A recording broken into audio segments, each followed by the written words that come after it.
اور اہم ترین سوال حضرت آیا ہے یہاں پر، شاید کوئی جناب عبدالرحیم صاحب کی طرف سے اس طرح سے سوال کیا گیا کہ علموں کا بٹھانا کیسا ہے، اور بیعت کے متعلق اور اس کی شرعی حیثیت کے متعلق۔ یہ بات تو طے ہے کہ ہم اہل سنہ والجماع ہیں، اور اہل السنہ والجماع کو جو عقائد اور اعمال توارث سے ملے ہیں وہی عقائد و اعمال کو وہ اختیار کریں گے۔ اب رہا علموں کو بٹھانے کا مسئلہ جہاں تک ہے، یہ شعار اہل سنت نہیں ہے، یہ شعار روافظ ہے۔ حضرت شاہ عبدالعزیز محدث دہلوی رحمۃ اللہ علیہ نے فتاوی عزیزیہ میں لکھا ہے کہ تعزیہ اور علم بٹھانا فرماتے ہیں درست نیست، اور آگے فرماتے ہیں کہ یہ سب کیا ہے، اور بڑھ کے کہتے ہیں کہ بدعت سیئہ است، یہ بدعت سیئہ ہے۔ اہل سنہ والجماع یہ اختیار نہیں کر سکتے ہیں، اہل سنت والجماعت کا یہ شعار نہیں ہو سکتا ہے، یہ غیروں کا طریقہ ہے۔ علم بٹھانا، تعزیہ بٹھانا، اس کو اٹھانا، یہ سب امور خلاف اعمال اہل سنہ ہیں، اس سے اجتناب اور گریز کرنا چاہیے۔ اور بیعت کیا ہے؟ بیعت مطلب ہے کہ کسی بھی اللہ تبارک و تعالیٰ کے سچے بندے پر جس کا ایمان عقیدہ سچا ہو، عقائد اہل سنہ کے موافق اس کا عقیدہ ہو، اور پھر ضرورت کے درجے میں احکام شریعت کو وہ جانتا ہو، اور فسق و فجور کا بھی ارتکاب نہ کرتا ہو، اور بدعت سیئہ کا بھی ارتکاب نہ کرتا ہو، اور پھر اس کا سلسلہ نبی پاک علیہ السلام تک متصلا ہو، ایسے حق پرست کے ہاتھ پر بیعت کرنا یہ ایک مستحب عمل ہے۔ باطن کی اصلاح کے لیے بیعت کی جاتی ہے۔ اگر اس کا ہی باطن سنورا ہوا نہیں ہے، غیروں کے شعار سے وہ خود اپنے آپ کو جوڑ لیا ہے، تو پھر اس کے ہاتھ پر بیعت کرنا بھی بے فیض ہی ہوتا ہے۔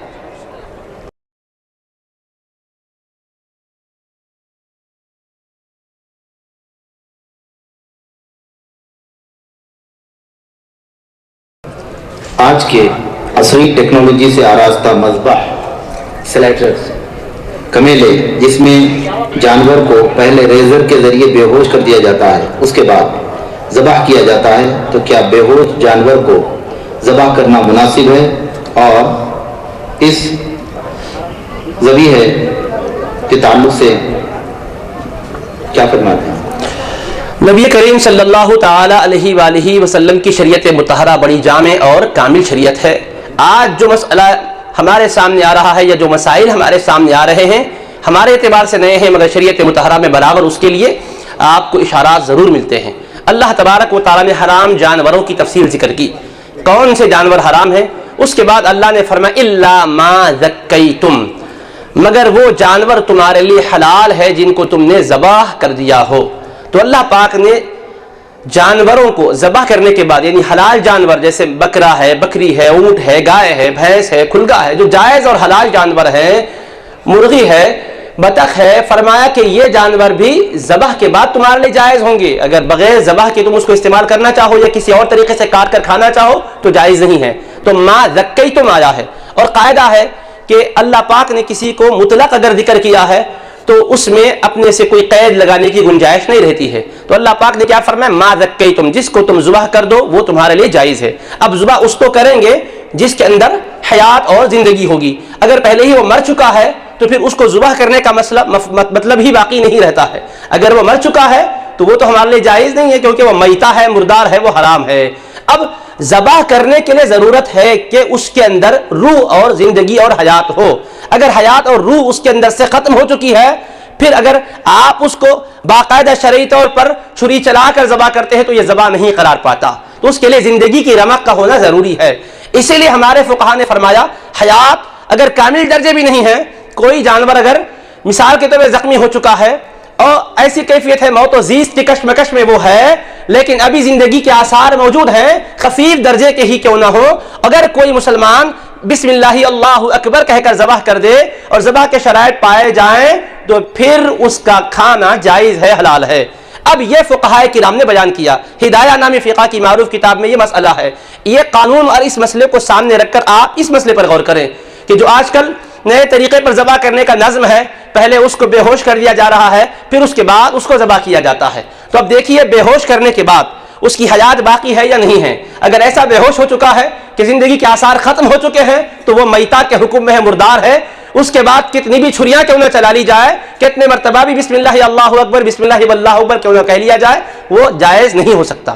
اگر ایسا بے ہوش ہوا یا نیم بے ہوش ہوا کہ حیات کے آثار ابھی اس کے اندر باقی ہے، زندگی خفیف درجے کی صحیح موجود ہے، تو اب اس کے بعد اس کو اگر ذبح شرعی احکام کی روح سے کیا جا رہا ہے، شرائط ذبح پائے جا رہے ہیں، تو پھر اس کا کھانا جائز ہے.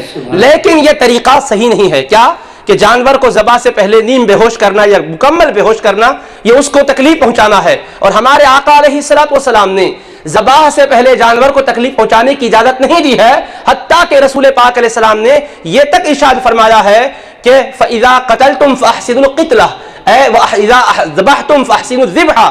اے امتیو، اگر ذبح بھی کرو تو عمدہ طریقے پر کرو، اور کوئی جانور کے سامنے چھری بھی تیز نہ کرے، کیونکہ ذبح تو ہونے کے لیے جانور تیار ہے، اس سے پہلے چھری پھیرتے ہو تو اس کو تکلیف ہوتی ہے.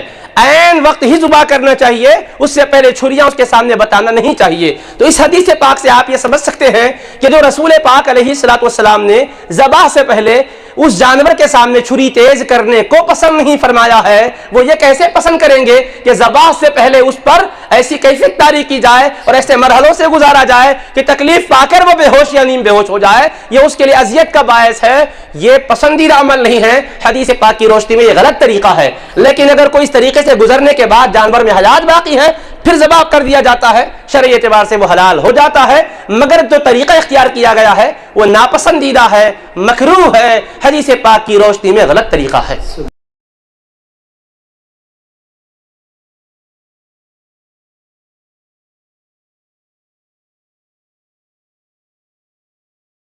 والے کے مختلف مقامات پہ جو چلے وغیرہ ہوتے ہیں تو وہاں پر شیر وغیرہ کی تصاویر اتری ہوئی ہوتی ہے، تو وہاں پہ فاتحہ خوانی کرنا کیسا ہے اور اس کا شرعی حکم کیا ہے؟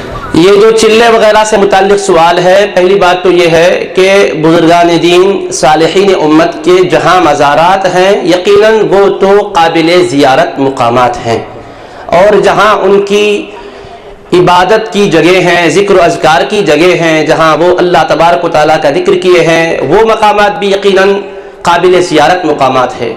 اللہ تبارک و تعالیٰ نے اپنے کلام مجید میں سورۃ الواقعہ میں فرمایا فلا اقسم بمواقع النجوم، مجھے قسم ہے ستاروں کے واقع ہونے کے مقامات کی. تو یہاں علامہ اسماعیل حقی رحمۃ اللہ علیہ نے تفسیر روح البیان میں اور علامہ شیخ احمد ملا جیون رحمۃ اللہ علیہ نے تفسیرات احمدیہ میں بیان کیا ہے کہ نجوم سے ستارے جیسے مراد ہیں، اس سے مراد العلماء الہادون، ہدایت دینے والے علماء ربانیین بھی مراد ہے، صلحاء کرام بھی مراد ہے، اولیاء کرام بھی مراد ہے، حضرات صحابہ کرام اور اہل بیت تو بدرجہ اولیٰ مراد ہے، لیکن امت کے صالحین بھی مراد ہیں. اور مواقع سے مراد ستاروں کے واقع ہونے کے مقامات سے مراد فرماتے ہیں ان کے قبور ہیں اور ان کی مزارات ہیں. تو قرآن کریم کی آیت سے یہ بات واضح ہو گئی کہ اولیاء اللہ کے مزارات نہایت ہی مقدس مقامات ہیں. اللہ پاک نے اس کی عظمت کے حوالے سے قسم بھی کر فرمائی ہے، تو یقیناً وہ تو قابل زیارت ہے. لیکن کسی خاص مقام پر فرضی طور پر کسی بزرگ کی طرف اس کی نسبت کر کے وہاں قلعہ بنا دینا اور اس کو زیارت گاہ کا درجہ دینا، یہ بدعت ہے اور اس سے اجتناب اور گریز کرنا چاہیے. اور پھر وہاں کسی شیخ کی تصویر کو آویزاں کرنا، یہ بھی شرعی اعتبار سے درست نہیں ہے، اس سے بھی بچنا چاہیے. ابرہ فاتحہ کا معاملہ، قرآن کریم کی تلاوت کا معاملہ، اگر نجس اور ناپاک مقام نہیں ہے تو قرآن کریم کی تلاوت کرنے میں، ذکر کرنے میں کوئی شرعی ممانعت نہیں ہے. لیکن یہ ہے کہ ایسے مقامات کو زیارت گاہ کے طور پر مشہور کرنا یا اس کو بزرگوں کی طرف منسوب کر کے مفروضہ طور پر اس طرح کے چلے وغیرہ بنانا شرعی اعتبار سے قابل اسلام عمل ہے، اس سے بچنا چاہیے.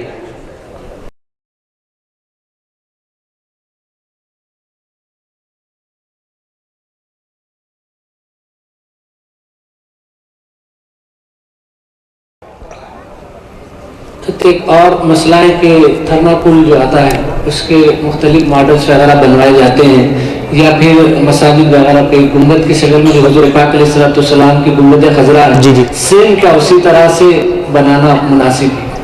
پہلی بات تو یہ ہے کہ جاندار کی تصویر کا حکم الگ ہے اور بے جاندار چیزوں کی تصویر کا حکم الگ ہے. تو چونکہ غیر جاندار غیر ذی روح اشیاء کی تصویر بنانا یہ شریعت اسلامیہ میں جائز ہے، مگر مقدس اور متبرک مقامات کی اگر تصویر بناتے ہیں تھرماکول کے ذریعے سے ہی کیوں نہ ہو، جیسا کہ گنبد خضرا شریف کی ہو بہو تصویر بنانے کا معاملہ ہے جس سے متعلق سوال کیا گیا ہے. تو پہلے تو یہ ہوتا کیوں ہے، آدمی اپنے حسن عقیدت میں کرتا ہے، حسن عقیدت میں جب کرتا ہے تو اس کو مرکزی عقیدت مان کر ہی تو کرتا ہے. اب مکمل اس کا ادب و احترام بھی کرنا ہوتا ہے، کیونکہ نقوش اور عکوس بھی قابل احترام ہے، لائق تکریم ہے. کاغذ کا پرزہ فی نفسی کوئی حیثیت نہیں رکھتا، مگر اس پر کلام اللہ لکھ دیا جاتا ہے تو وہ اتنا مقدس ہو جاتا ہے کہ آپ بے وضو اس کو چھو نہیں سکتے۔ تو آپ سوچئے کہ اس کے بعد اس کا ادب آپ پر لازم ہو جاتا ہے۔ اگر آپ شوقیہ طور پہ وقتیہ طور پر بنا لیں پھر اس کے بعد اس کا وہ احترام نہیں کر سکتے ہیں، تو آپ دیکھیے کہ بے احترامی اور بے ادبی کا باعث اگر بنتا ہے اور احترام نہیں ہو سکتا ہے تو ایسی چیزوں سے آپ احتیاط ہی کریں۔ گنبد خضرا کو اپنے دل میں بسا لے، نگاہوں کے ذریعے سے من میں اتار لے، اللہ تبارک و تعالیٰ کے حبیب کی سچی محبت کو دل میں اتار کر آقا کی پاکیزہ شریعت پر عمل کرتے رہیں۔ اگر عقیدت و محبت کے طور پر اس کی زیارت کریں، آنکھوں کے سامنے وہ تجلیات والا گنبد کا عکس رہے، اس جذبے سے کرتے ہیں تو مکمل ادب ہونا چاہیے۔ اس کے اندر جو اجزاء شامل ہوئے ہیں اس میں سے ہر جز قابل احترام ہے، اس کا مکمل احترام کرنا، بے احترامی کی جگہ اس کو رکھنا یا اس کے کسی جز کو اہانت کے طور پر چھوڑ دینا یہ سنگین جرم ہے۔ اور آپ تو سنتے ہیں کہ بے ادب محروم گشت از فضل رب، اگر کوئی بے ادبی ہوگی تو فضل خدا سے محروم ہو جاتے ہیں۔ یہ ادب و احترام کے ساتھ ہو سکتا ہے تو وبیہا، ورنہ ایسے جذباتی کاموں سے جس کو ہم استقامت کے ساتھ اس کے احترام کو ملوث نہیں رکھ سکتے، گریز کرنا ہی اچھا رہتا ہے۔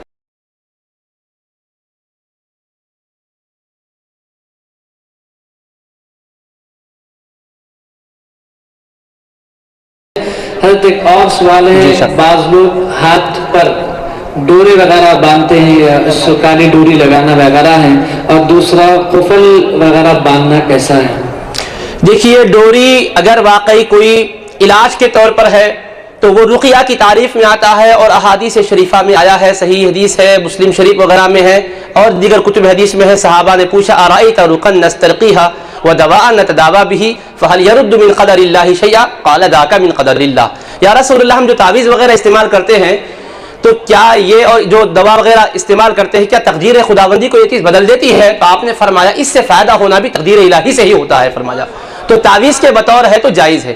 عام طور پر محض تاگے اور ڈوریاں جو بننے کا رواج ہے یہ قابل ترک ہے، لائق اصلاح ہے۔ اور قفل وغیرہ باندھنا یہ بھی غیر شرعی عمل ہے، اس سے بھی اجتناب کرنا چاہیے۔ بارگاہوں میں جانا، ادب کے ساتھ زیارت کرنا، ان سے فیض حاصل کرنا یہ ثابت ہے۔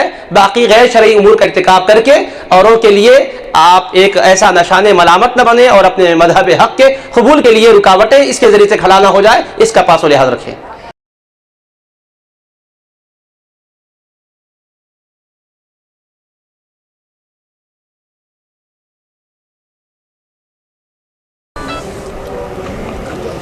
جی ایک اور اہم ترین سوال آپ کی خدمت میں ہے کہ ہندوستان میں جو بینکس ہے اس میں جاب کرنا کیسا ہے، اور اس کا جو منافع بینکوں میں ڈپازٹ کرنے کے بعد جو آتا ہے اس کا استعمال کرنا شرعاً کیسا ہے؟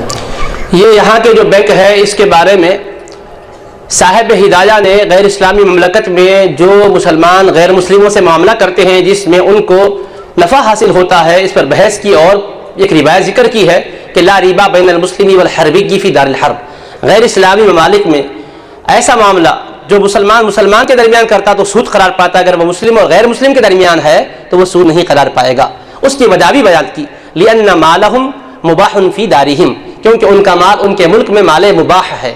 فبأي طریق اخذہ المسلم اخذ مالا مباحا اذا لم يكن به غدر، اگر بغیر دھوکہ دہی کے مسلمان کو وہ مال حاصل ہو تو وہ مال جائز ہے، اس کے اندر وہ کسی قسم کا بھی جائز تصرف کرنا چاہتا ہے تو کر سکتا ہے۔ تو لہٰذا یہاں کے غیر اسلامی ملک ہونے کے ناطے یہاں کا جو حکومت کے تحت چلائے جانے والے بینک اور جو ادارے ہیں اس کے اندر کوئی جاب کرنا چاہتا ہے تو اس فقہ کے قانون اور قاعدے کی روح سے اس کی ملازمت جائز ہی قرار پائے گی اور اس سے استفادہ درست ہی قرار پائے گا۔ البتہ بنا احتیاط اگر کوئی اپنے طور پر وہ استعمال نہیں کرنا چاہتا ہے تو وہ رقومات وہاں نہ چھوڑے، بلکہ بہت سے مصارف ہیں، غربا فقراء منتظر رہتے ہیں، اس کے اندر وہ خرچ کرے، لیکن کسی اور کے حوالے کرنا یہ معصیت کو فروغ دینا ہے، گناہوں کے کام میں گویا مددگار ثابت ہونا ہے، اس سے بچنا چاہیے۔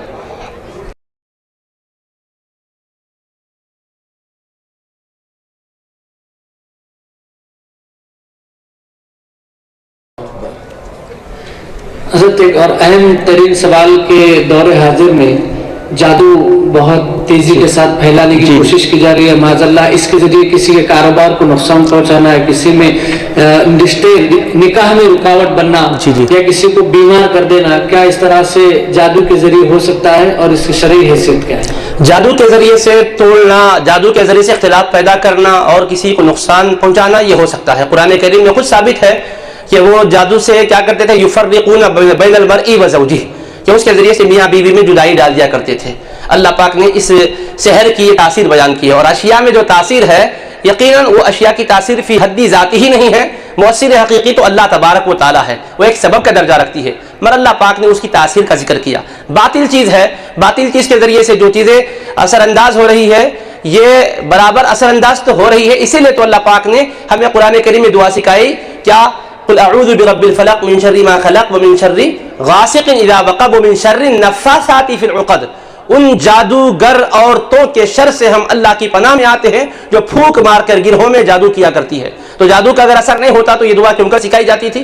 باطل اثر ہے، لیکن جو اگر جادو کرتے ہیں، عمل کرتے ہیں جس کے ذریعے سے کسی کو نقصان پہنچاتے ہیں، تو اللہ تبارک و تعالیٰ کے حبیب علیہ السلام نے ان کے بارے میں فرمایا ہے کہ وہ اللہ تبارک و تعالیٰ کی جین کے گویا کے منکر ہو رہے ہیں۔ بلکہ قرآن کریم میں خود آیا جادو کے بارے میں کہ وہ جو آئے تھے ہاروت و ماروت، انہوں نے کہا انما نحن فتنۃ فلا تکفر، ہم آزمائش کے لیے آئے ہیں، جادو سیکھ کر جادو کر کے تم کافر مت بن جاؤ۔ اس کا مطلب کیا ہوا کہ یہ عمل کفر کا ذریعہ بنتا ہے، اس سے بچنا چاہیے، اور جو جادوگروں کے پاس جا کے ایسا کرواتے ہیں، ان کو حق مان کر جاتے ہیں تو وہ کافر ہو جاتے ہیں، اگر غلط سمجھتے ہیں ان سے فائدہ اٹھاتے ہیں تو گناہ کبیرہ کے مرتکب ہوتے ہیں۔ حضور پاک علیہ السلام نے فرمایا فقد کفر بما انزل علی محمد صلی اللہ علیہ وسلم، آپ کی آقا کی شریعت کے منکر بن جاتے ہیں، ایسی شدید وعید آپ نے بیان کی ہے۔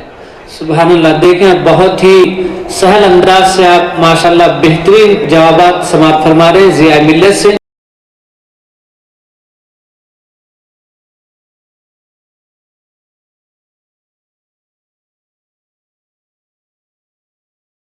حضور صلی اللہ علیہ وسلم کو 40 سال کے بعد نبوت عطا ہوئی، کیا آپ نے والدہ اور والد کو ایمان کی حالت میں دیکھا؟ وضاحت چاہتے ہیں۔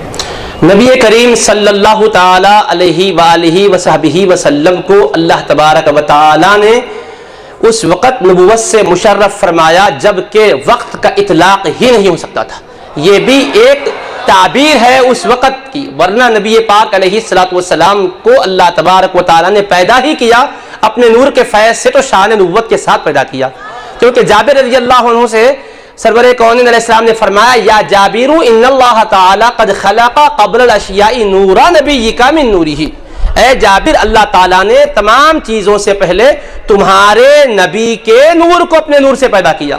اللہ نے یہ نہیں، حبیب پاک نے یہ نہیں فرمایا کہ میرے نور کو، تمہارے نبی کے نور کو فرمایا، نبوت کا بھی ذکر کیا، نورانیت کا بھی ذکر کیا، تو نبوت اور نورانیت کو اللہ تبارک و تعالیٰ نے ہر شے سے پہلے اللہ کے محبوب پاک علیہ السلام سے وابستہ کر دیا۔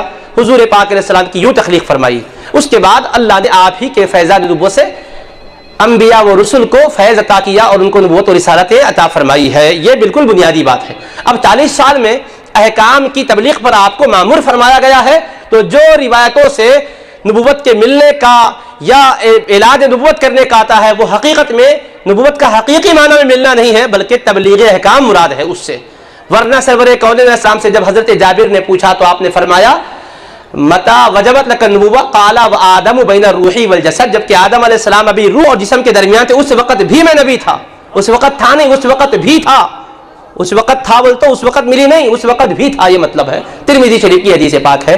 اب نبی پاک صلی اللہ تعالی علیہ وآلہ وسلم کی نبوت مقدسہ کا یہ فیضان ہے کہ اللہ تبارک و تعالیٰ نے حبیب پاک علیہ السلام کے ہی صدقے میں سب کو اپنے فیوض و برکات سے مالا مال کیا حبیب پاک کے۔ اب آپ نے والدین کریمن کو ایمان کی حالت میں کیا دیکھا ہے، تو یہ بات تو سبھی جانتے ہیں کہ رسول پاک علیہ السلام کے دنیا میں تشریف لانے سے پہلے والد بزرگوار کا سایہ اٹھ چکا تھا، دنیا سے آپ پردہ فرما چکے تھے، والد کریمہ کو آپ علیہ السلام نے ضرور دیکھا ہے۔ اب آقا علیہ السلام تشریف لائے تو نبوت کی شان ہی سے تو آئے نا، آتے ہی سب سے پہلے اللہ کا سجدہ کیا اور تسبیح و تحلیل پڑھی، لا الہ الا اللہ انی رسول اللہ فرمایا، تو یقیناً حضور نے رسول اللہ جب کہا تو اپنی والدہ کی گود ہی میں تو فرمایا تھا، تو اپنی ماں کو آپ نے دیکھا ہے۔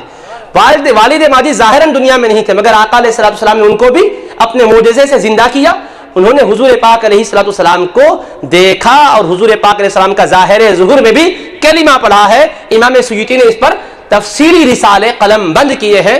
اب رہا یہ مسئلہ کہ اللہ کے محبوب کے والدین کریمین مومن ہیں، یہ بالکل عقیدے کا مسئلہ ہے، اس میں شک شبے کی کوئی گنجائش نہیں ہے۔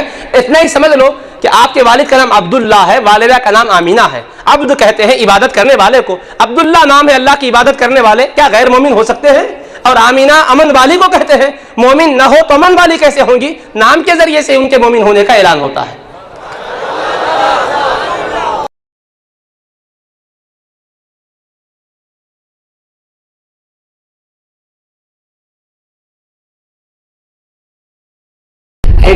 ترین سوال حضرت کی خدمت میں ہے کہ آج کل لڑکے، مسلم لڑکے یا لڑکیاں غیر مسلموں سے نکاح کر رہے ہیں، تو وہ اسی حالت میں پھر مر جائے نکاح کے بعد، تو پھر کیا ان کی نماز جنازہ پڑھی جائے گی یا نہیں پڑھی جائے گی، اور ان کے ساتھ کیا مسلمانوں کا حسن سلوک رہے؟ جو مسلمان لڑکی کسی غیر مسلم سے رشتے نکاح کر لے تو دو شکلیں ہیں، یا تو وہ اس کو گناہ کا کام سمجھتے ہوئے کر لی ہے تو وہ شرعی اعتبار سے کبیرہ گناہ میں مبتلا ہے، اس کے مذہب کو قبول نہیں کی ہے، محض اپنے جنسی جذبات کی تسکین کے لیے اتنا سنگین اقدام وہ کر لی ہے تو شریعت کے اعتبار سے کبیرہ گناہ کی مرتکب ہوئی ہے۔ اگر اس نے کوئی پوجا پاٹ نہیں کیا ہے اور اس کے کوئی مذہب کے عقیدے کو قبول نہیں کیا ہے، اس کو غیر مسلم ہی سمجھتے ہوئے، اپنے آپ کو اسلام کے احکام پر، عقائد پر رکھتے ہوئے صرف یہ بڑا گناہ کی ہے تو وہ کبیرہ گناہ کی مرتکبہ ہے۔ اگر وہ اس کے مذہب کو قبول نہیں کی ہے اور کوئی خلاف عقیدہ اسلام کوئی اعتقاد اختیار نہیں کی ہے تو پھر وہ کبیرہ گناہ کے مرتکبہ کا حکم کیا ہوگا کہ جیسا کہ ہمارے علم عقائد کے علماء نے بیان کیا ہے وَيُصَلَّى عَلَى كُلِّ بَرٍّ وَفَاجِرٍ، تو ایسی صورت میں نماز پڑھی جا سکتی ہے، لیکن عام طور پر ایسا نہیں ہو رہا ہے، بلکہ برعکس یہ ہوتا ہے کہ اس کے عقیدے کو بھی قبول کیا جاتا ہے، ان کے طور طریقے کے مطابق پوجا پاٹ کر کے ہی ان کے دھرم اور مذہب میں داخل ہو جاتی ہے۔ تو ایسی خواتین، ایسی لڑکیاں خود مرتد ہو چکی ہے، اسلام سے برگشتہ ہو چکی ہے، تو ان کا حکم کیا ہے؟ اگر وہ مر جائیں تو ان کی جنازے کی نماز نہیں پڑھی جائے گی، ان کو شرعی اعتبار سے غسل بھی نہیں دیا جائے گا، کفن بھی نہیں پہنایا جائے گا۔ فقہا کہتے ہیں کہ ایک گڑھا کھودتے کتے کو جیسا ڈالتے ویسے ڈال دینا چاہیے۔ اللہ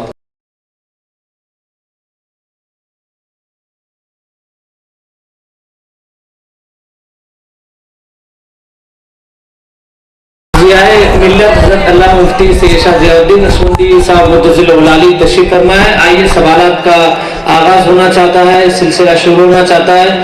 آپ جانتے ہیں ماشاءاللہ بین الاقوامی جو ٹیلی ویژن سے الحمدللہ مفتی ضیاء الدین نقشبندی صاحب اللہ مدلل انداز سے سوالات کے جوابات دیتے ہیں، آپ ملاحظہ فرماتے رہتے ہیں، ماشاءاللہ قرآن اور احادیث کی روشنی میں اس کے جوابات آپ سنیں گے۔ آئیے آج کے اس ہمارے اجتماع کے آغاز کا سوال کرتے ہیں۔ سوال کیجیے کہ نمازی کے آگے سے گزرنا کیسا ہے؟ پہلا سوال جو فقہ سے متعلق ہے، میں سوال کرتا ہوں مفتی سید شاہ ضیاء الدین نقشبندی صاحب سے کہ بعض لوگ مساجد میں جلد بازی کرتے ہیں، نمازی کے آگے سے گزر جاتے ہیں، اس کا شرعی حکم کیا ہے؟ السلام علیکم ورحمۃ اللہ وبرکاتہ۔ الحمد للہ رب العالمین والصلاة والسلام علی حبیبہ سید الانبیاء واشرف المرسلین وعلى آلہ الطیبین الطاہرین واصحابہ الراشدین المہدیین ومن احبهم وتبعهم بإحسان اجمعین الى یوم الدین، اما بعد۔ پہلا جو سوال ابھی آپ نے سماعت فرمایا ہے وہ نمازی کے آگے گزرنے سے متعلق ہے۔ نبی پاک صلی اللہ تعالی علیہ وآلہ وصحبہ وسلم نے ارشاد فرمایا، صحیح بخاری شریف میں اور صحیح مسلم شریف میں، دیگر کتب صحاح و سنن میں یہ روایت موجود ہے کہ لو یعلم المار، اگر بین یدی المصلی، نمازی کے آگے سے گزرنے والے کو اگر پتہ چل جائے، لو یعلم المار بین یدی المصلی لوقف 40 خیر لہ۔ حبیب پاک علیہ الصلوۃ والسلام نے ارشاد فرمایا، اگر نمازی کے آگے سے گزرنے والے کو پتہ چل جائے کہ نمازی کے آگے سے گزر جانے پر کتنا گناہ ہوگا، کس قدر وبال ہوگا، اور کس قدر وہ خلاف شریعت کام کر اللہ اس کے رسول علیہ الصلوۃ والسلام کے قہر میں گرفتار ہوگا، اگر اس کی سنگینی کا اسے پتہ چل جائے تو وہ 40 تک کھڑے رہنے کو پسند کرے گا نمازی کے آگے سے گزر جانے کے بالمقابل۔ ابھی 40 کیا ہے تو اس کی تفسیر میں 40 ساعہ 40 گھنٹے ٹھہرنے کو پسند کرے گا، 40 دن ٹھہرنے کو پسند کرے گا، 40 ماہ ٹھہرنے کو پسند کرے گا، 40 برس بھی ٹھہر جانے کا اگر موقع آئے تو پسند کرے گا، مگر وہ نمازی کے آگے گزر کر گناہگار ہونا نہیں چاہے گا۔ حبیب پاک علیہ الصلوۃ والسلام نے یہ ارشاد فرمایا۔ تو اسی حدیث پاک کی روشنی میں فقہائے کرام نے یہ مسئلہ بیان کیا ہے کہ اگر مسجد صغیر ہے تو پھر نمازی کے آگے سے بغیر سترے کے گزرنا جائز نہیں ہے، سترہ ہو تو پھر اس کے آگے سے وہ گزر سکتا ہے، بلا سترے کے گزرتا ہے تو گناہگار قرار پاتا ہے۔ اور اگر مسجد کبیر ہے تو ایسی صورت میں جہاں تک نمازی کی نظر پہنچ سکتی ہے، حالانکہ نماز پڑھتے وقت اس کی نظر سجدگاہ پر ہوگی اور اس کے ایک صف آگے سے اتنی جگہ چھوڑ کر بڑی مسجد میں وہ گزرنا چاہے تو گزر سکتا ہے، بلا سترے کے بھی گزرنے کی اجازت ہے۔ اور مسجد صغیر جو ہوتی ہے اس کے اندر 35 گز سے کم ہے تو صغیر ہے، 35 گز سے زائد ہے یا 35 گز کی مقدار میں ہے تو کبیر ہے۔ اور ایسی مسجد میں جو کہ صغیر ہے بلا سترے کے گزرنا شرعی اعتبار سے گناہ ہے اور سخت اس کی وعید اور دھمکی احادیث کریمہ میں بیان کی گئی ہے، لہٰذا ہر نمازی کو اس کا خاص پاس و لحاظ رکھنا چاہیے۔ ساتھ ساتھ نماز پڑھنے والوں کو بھی سنن و نوافل پڑھتے وقت اس بات کا خیال کرنا چاہیے کہ وہ مسجد کے ایسے حصے میں نہ نماز پڑھیں جہاں سے کسی کو جانے کی ضرورت درپیش ہوتی ہو اور پھر اس کے لیے گناہ کا باعث آپ بنتے ہو، اس کا بھی خیال رکھیں۔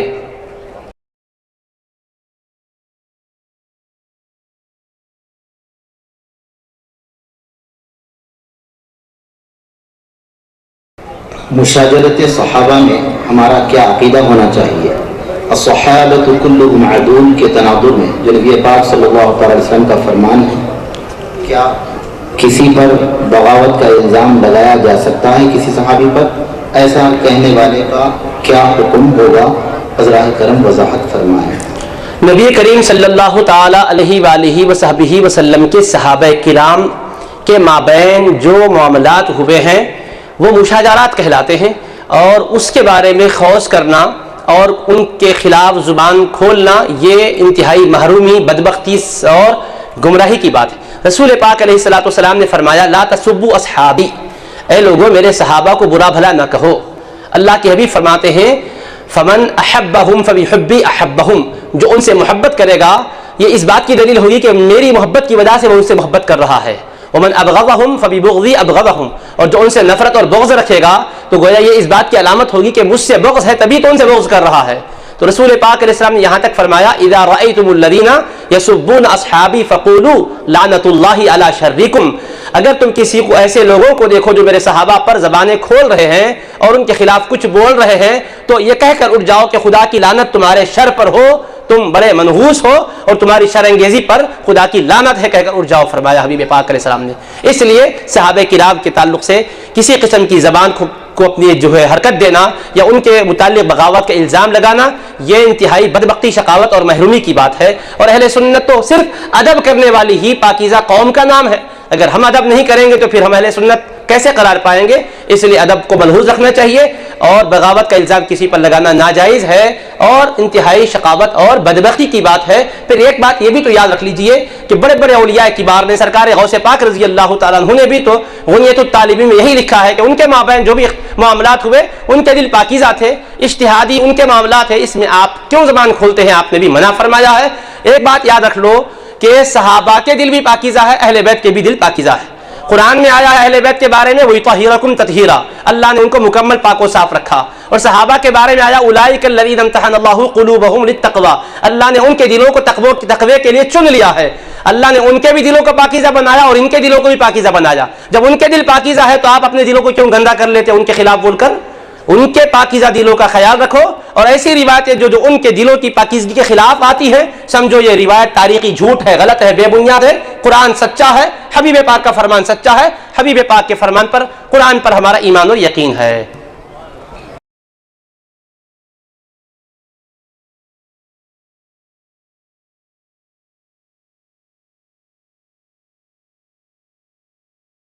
اور سوال ہے سنت اور بدعت کی پہچان کیا ہے اور حقیقی بدعت کس کو کہتے ہیں؟ سنت تو یہ ہے کہ نبی پاک صلی اللہ تعالی علیہ وآلہ وصحبہ وسلم نے جس کو کیا ہو، یہ آپ کے صحابہ و اہل بیت نے جس کو کیا ہو وہ سنت ہے، کیونکہ حضور نبی کریم علیہ السلام نے فرمایا علیکم بسنتی وسنت الخلفاء الراشدین المہدیین، کہ تم پر میری سنت بھی لازم ہے اور میرے خلفاء جو کہ ہدایت والے ہیں، ہدایت دینے والے ہیں، ان کی سنت بھی لازم ہے۔ آقا نے اپنے اور اپنے صحابہ کے طریقے کو سنت قرار دیا ہے، اور سنت کی بھی تفصیل ہے۔ ایک قولی سنت ہے کہ سرکار جو فرمائے وہ سنت ہے، جو عمل کیے وہ سنت ہے، سنت فعلی کہتے ہیں۔ حضور علیہ السلام کی خدمت میں کسی نے کچھ کہا یا کچھ آپ کے سامنے کیا، آپ نے منع نہ کیا ہو تو اس کو سنت تقریری کہتے ہیں. یہ 3 سنتیں ہیں جو حضور نبی کریم علیہ السلام کی نسبت سے ہمیں بتلائی گئی ہے. پھر سنت صحابہ ہے, سنت صالحین ہے, اور اس کے علاوہ سنت کیا ہے؟ تو فرمایا صحیح حدیث شریف میں سرکار کا ارشاد ہے, صحیح مسلم شریف میں, من سن فی الاسلام سنتا حسنتا فلہ اجرھا واجر من عمل بها من غیر ان ينقص من اجورهم شیء. جو اسلام میں کوئی نیا طریقہ اختیار کرے جو کہ منشأ شریعت کے خلاف نہ ہو, اللہ اس کے رسول کے بتلائے ہوئے طریقے کے معارض نہ ہو, منافی اور مغایر نہ ہو, ایسا کوئی اچھا طریقہ اختیار کرتا ہے تو اس کو اس کا بھی اجر ملے گا, قیامت تک جو عمل کریں گے ان کا بھی اجر ملے گا, اس کے اجر میں کمی نہیں ہوگی. تو ایسا نیا طریقہ جو کتاب و سنت سے ٹکراتا نہ ہو اس کو بھی سنت حسنہ آپ نے فرمایا ہے. تو سنت تو ایک آقا کی پاکیزہ سنت ہے, ایک وہ عام طریقے جو بعد میں ایجاد کیے گئے قرآن و سنت سے ٹکراتے نہیں, وہ بھی سنت ہی ہے, اس کو سنت حسنہ کہتے ہیں, اور عام طور پر اس کو بدعت حسنہ بھی کہا جاتا ہے. صحیح بخاری میں نعم البدعۃ کے الفاظ آئے ہیں. اب رہا بدعت کیا ہے؟ سنت جب یہ ہے تو بدعت کس کو کہتے ہیں؟ تو آقا نے فرمایا, صحیح حدیث پاک ہے, من احدث فی امرنا ما لیس منہ فہو رد, کہ جو ہماری شریعت میں ایسا طریقہ اختیار کرے جو ہماری شریعت سے ٹکراتا ہو, جو شریعت سے نہ ہو, تو فرمایا وہ قابل رد ہے, وہ بدعت ہے. مطلب کیا ہوا؟ ایسا نیا طریقہ عقیدے کے باب میں ہو یا عمل کے باب میں ہو, قرآن و سنت سے جو ٹکراتا ہو, قرآن و سنت میں جس کی اصل اور اساس و بنیاد نہ ہو, وہ بدعت ہے. اور اس معنی میں جتنے نئے عقیدے قرآن و سنت کے خلاف اختیار کیے جا رہے ہیں, نئے طریقے جو قرآن و سنت کے خلاف اختیار کیے جا رہے ہیں, وہ سارے بدعت ہے. اگر وہ عقیدے کی ہے تو بدعت ضلالہ ہے, عمل کی ہے تو وہ بدعت سیئہ ہے, غیر صالحہ ہے. اور پھر حقیقی بدعتی کون ہے؟ اٹھائیے احادیث کریمہ کی کتابیں جن کو المبتدع کہا گیا اور جن اعمال پر البدعہ کہا گیا, وہ ان عقیدوں کے خلاف جانے کو کہا گیا جو کہ اہل السنہ والجماعہ کے خلاف ہیں. اہل السنہ والجماعہ کے خلاف عقیدہ رکھنے والے کو کیا کہا گیا؟ المبتدع کہا گیا, اہل الاہواء کہا گیا. تو حقیقی بدعتی وہ ہے جس کا عقیدہ قرآن و سنت سے ثابت اہل بیت و صحابہ کے عقیدوں کے بالکل برعکس ہو, اس سے ہٹ کر جو عقیدہ رکھتا ہے وہ بدعتی ہے. اور رسول پاک علیہ السلام نے فرمایا, من وقر صاحب بدعہ فقد اعان علی ہدم الاسلام, جو ایسے بدعتیوں کو عزت دیتے ہیں گویا وہ اسلام کو ڈھانے میں مددگار ثابت ہوتے ہیں.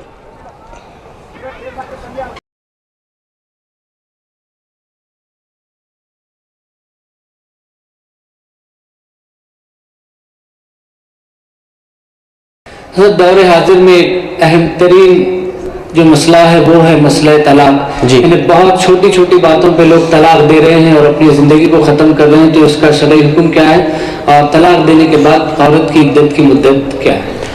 طلاق یہ کیا ہے؟ نبی پاک علیہ السلام نے فرمایا, ابغض الحلال الی اللہ عز وجل الطلاق, نہایت ہی ناپسندیدہ چیز, جائز کاموں میں سب سے سخت ناپسندیدہ کوئی کام ہے تو وہ طلاق کا ہے فرمایا. اور حبیب پاک علیہ السلام نے فرمایا, کنز العمال میں حدیث پاک ہے, یہ پہلی والی حدیث ابو داؤد میں ہے, سنن ابو داؤد میں یہ حدیث اب جو سنا رہا ہوں کنز العمال میں ہے. جب انسان طلاق دیتا ہے تو اہتز لہ عرش الرحمن, اللہ تبارک و تعالی ناراض, سخط منہ الرب واہتز لہ العرش, اللہ جلال میں آتا ہے اور اللہ کا عرش حرکت میں آ جاتا ہے. اتنا سنگین عمل بتلایا گیا. طلاق ایک ناگزیر صورت اگر ہے, آخری شکل, تو اس کے لیے اجازت دی گئی, مگر ایسے ہی طلاق دینے کے لیے نہیں کہا گیا, اس کے لیے بھی تفصیلات بتائی گئی ہے. پہلے فرمایا گیا ہے کہ اگر ناچاقی اگر ان کے ذریعے سے تم پا رہے ہو ان سے, تو ان کو افہام و تفہیم سے کام لو. فعظوہن, اپنی بیویوں کو سمجھاؤ. یہ چیز اگر کارگر نہ ہو تو وہجروہن فی المضاجع, تھوڑا سا بستر سے علیحدگی اختیار کر لو, اسی سے ان کی وہ غلط روی جو ہے ختم ہو جائے گی. اگر یہ بھی نہیں ہے تو پھر تنبیہ کرو ہلکی سی. پھر اگر اس سے بھی کوئی فائدہ نہ چلے تو کسی کو حکم مقرر کرو, فیصلہ کرنے کے لیے 2 خاندان سے 2 بڑے لوگ منتخب ہوں, پھر وہ اصلاح کی اگر کوشش کریں گے. اللہ فرماتا ہے ان یریدا اصلاحا یوفق اللہ بینہما, اگر اصلاح کی کوشش کریں گے تو ضرور اللہ ان میں موافقت کی شکل پیدا فرما دے گا. اگر کوئی صورت کارگر نہ ہو تو پھر باصورت مجبوری ایک طلاق پاکی کے زمانے میں جس میں کہ میاں بیوی کا ازدواجی تعلق قائم نہ ہوا ہو دینے کی اجازت ہے. اس کے بعد رک جانا چاہیے, کیونکہ اگر آپ اپنی غلطی پر نادم اور پشیمان ہو, حالات درست ہو جائیں تو لوٹا لے سکتے ہیں. اندرون عدت یعنی 3 ماہواریوں سے پہلے آپ کو لوٹا لینے کی اجازت ہے. میں لوٹا لیا کہہ کر آپ اگر کہہ دیے تو بھی وہ بیوی آپ کی قرار پاتی ہے, ازدواجی تعلق بھی قائم کر لیے تو بیوی قرار پاتی ہے. یہ شریعت کی دی گئی ہدایتیں ہیں. اگر کوئی واقعی طلاق دے دے تو عدت کیا ہے؟ تو اگر وہ عورت حاملہ ہے تو وضع حمل تک, بچہ جنم دینے تک وہ عدت گزارے گی. اگر وہ غیر حاملہ ہے تو پھر ماہواری اگر آتی ہے تو 3 ماہواریاں اس کی عدت ہوں گی. اگر بڑی عمر کو پہنچ چکی ہے تو ایسی صورت میں ماہواری وغیرہ نہیں آتی ہے تو پھر 3 مہینے اس کی عدت ہوں گی. قرآن کریم میں 3 قروء بھی آیا ہے, 3 اشہر بھی آیا ہے, اور پھر ان یضعن حملہن کہہ کر حمل والیوں کا تذکرہ آیا ہے.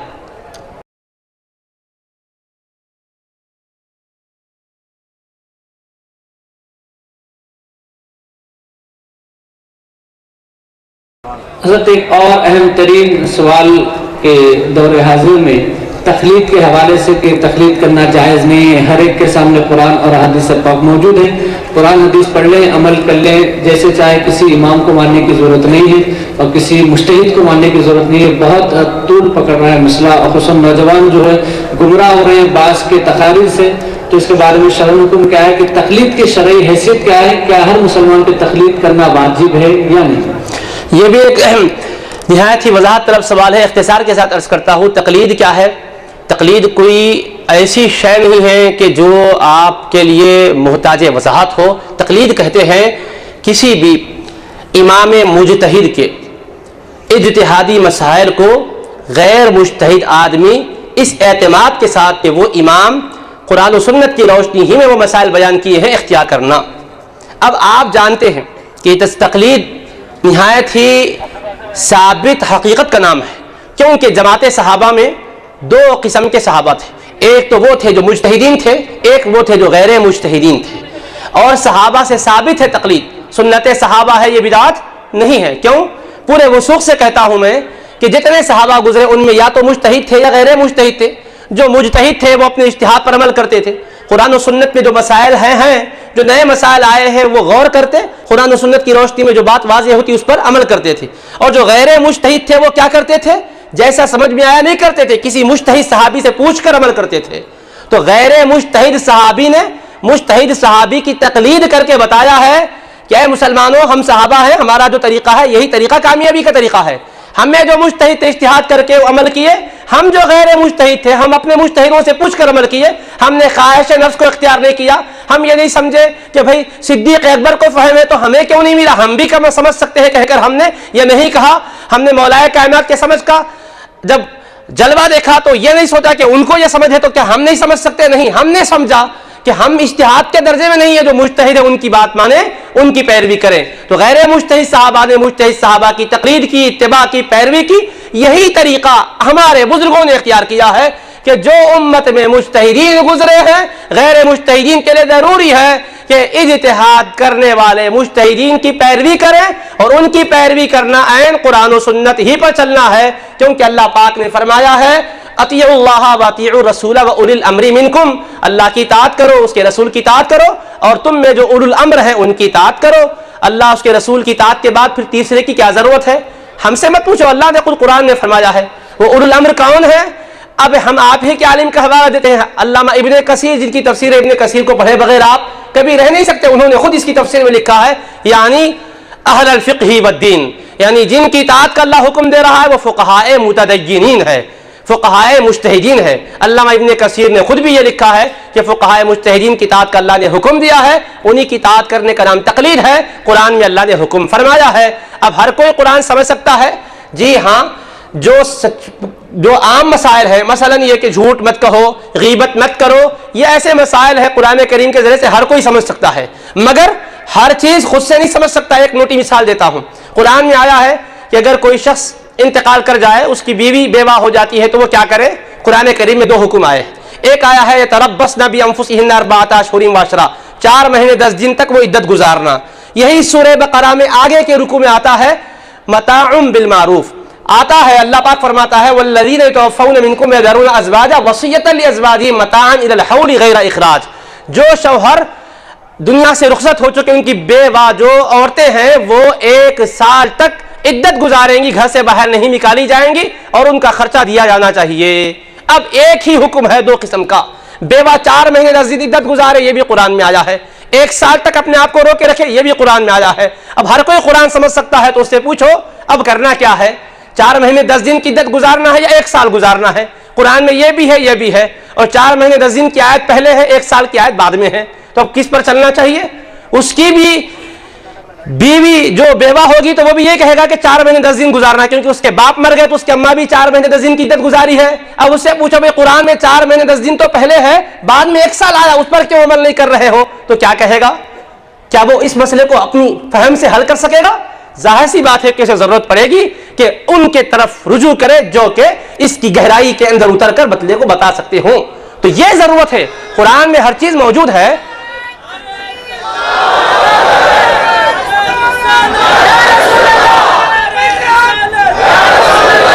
تو قرآن کریم میں ہر شے موجود ہے، مگر اس کی باریکیوں کو سمجھنے کے لیے آپ کو ضرورت پڑتی ہے کہ جاننے والوں سے رجوع کریں۔ اسی لیے اللہ نے فرمایا فَاسْأَلُوا أَهْلَ الذِّكْرِ إِن كُنتُمْ لَا تَعْلَمُونَ، نہیں جانتے ہو تو جاننے والوں سے پوچھ لو۔ یہ کوئی ہمارا اپنا شوق نہیں ہے، آپ کی ہماری سب کی مجبوری ہے۔ بولنے کو دعویٰ کر رہے ہیں، ذرا عملی طور پہ بتائیں یہ مسائل حل کر کے قرآن سے خود ہی جب پتہ چل جاتا ہے کہ واقعی کر بھی سکتے ہیں یا نہیں ہے۔ صرف دعویٰ زبانی ہے، حقیقت میں وہ بھی محتاج ہے۔ اسی لیے مسائل شرعیہ میں کہیں نہ کہیں کسی نہ کسی کی طرف ضرور وہ بھی رجوع کرتے ہیں، کہنے کو کہتے ہیں، اور تقلید کوئی قرآن و سنت کے خلاف شے نہیں ہے، صحابہ کا اختیار کیا ہوا ہی طریقہ ہے۔ میں نے آپ کے سامنے چیلنج کے طور پہ کہہ دیا کہ کوئی غیر مجتہد صحابی نے تقلید کے بغیر کچھ اور نہیں کیا ہے، اجتہادی مسائل میں ضرور مجتہد کی تقلید اور اتباع کی ہے۔ اب تم ایک صحابی کی مثال دو کہ مجتہد بھی نہ رہے ہوں اور تقلید بھی نہ کی ہو، ایک بھی مثال قیامت تک نہیں دے سکتے۔ اور ہم ہزاروں باتیں آپ کے سامنے رکھتے ہیں کہ جو غیر مجتہد تھے برابر اجتہادی مسائل میں مجتہد ہی کی پیروی کرتے تھے۔ تو یہی طریقہ صحابہ کا جو تھا اہل سنت نے اختیار کیا ہے، اسی لیے اہل سنت کو اہل سنتی میں کہتے ہیں، اہل سنت والجماعت کہتے ہیں۔ سنت مصطفیٰ پہ بھی چلتے ہیں، جماعت صحابہ کے طریقے پر بھی چلتے ہیں۔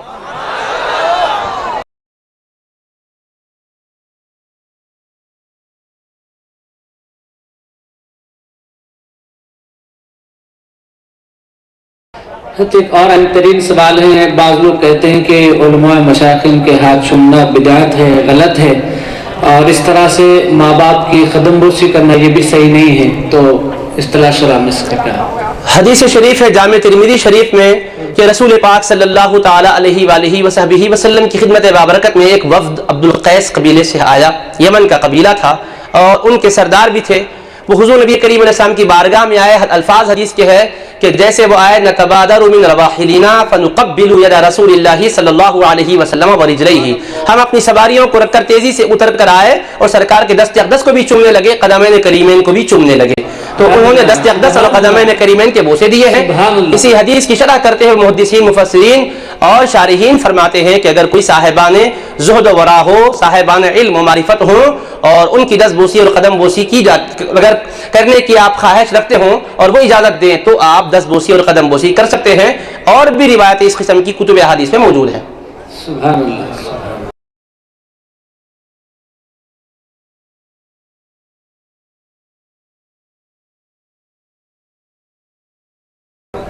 زیارت قبور کے آداب حضرت عنایت فرمائیں۔ زیارت قبور کے آداب میں یہ ہے کہ جو آپ مزار پر جا رہے ہیں، جس قبر پر جا رہے ہیں، اگر عام قبرستان میں ہے تو پھر بہرحال قبرستان میں پورے آداب کو ملحوظ رکھیں، جوتے چپل وغیرہ کسی کنارے میں آپ اس کے گوشے میں چھوڑ دیں، اور نہایت ہی احترام کے ساتھ جائیں، عبرت حاصل کرنے کے جذبے کے ساتھ جائیں، اور وہاں جانے کے بعد کسی قبر کو روندے نہیں، کسی کو کھندلے نہیں، درمیانی حصے سے گزرتے ہوئے قبر کے پاس پہنچیں اور پھر سلام کریں۔ تب جملہ کو اہل قبور کو اجتماعی سلام کر دیں، السلام علیکم یا اہل القبور، پھر اس کے بعد ان کے لیے بخشش کی دعائیں کریں، اور قرآن کریم کی جو صورتیں پڑھ سکتے پڑھیں، اور عام طور پر سورہ فاتحہ، سورہ اخلاص اور اول آخر درود شریف پڑھا جاتا ہے۔ یہ بھی فقہاء کرام نے صراحت کے ساتھ بیان کیا ہے۔ اور اللہ والوں کے پاس اگر جا رہے ہیں تو پھر اس کے لیے بتایا گیا ہے کہ پائتی کی طرف سے جائیں یا حسب سہولت جیسا بھی موقع ہو جائیں، اور جیسا ان کے زندگی میں جیسا دنیا سے پردہ کرنے سے پہلے آپ ان کے پاس جیسا ٹھہرتے تھے، جہاں بیٹھتے تھے، رہتے تھے، اسی ادب کا لحاظ کرتے ہوئے اتنے فاصلے کے ساتھ ٹھہرے رہیں اور ادب سے سلام کریں۔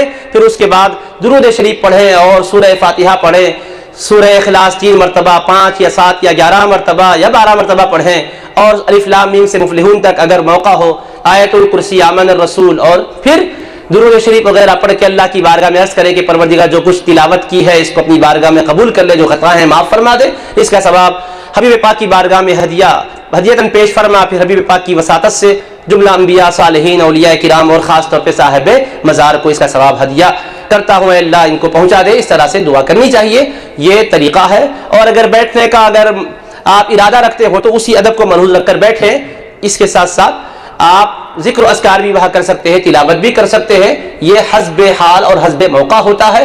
اس کے سوا دیگر کام جو کہ اللہ اس کے رسول علیہ السلام نے یا صحابہ نے یا اہل بیت نے یا اولیاء کرام نے یا صالحین نے نہیں بتلائے ہیں، ان کا ارتکاب نہ کریں۔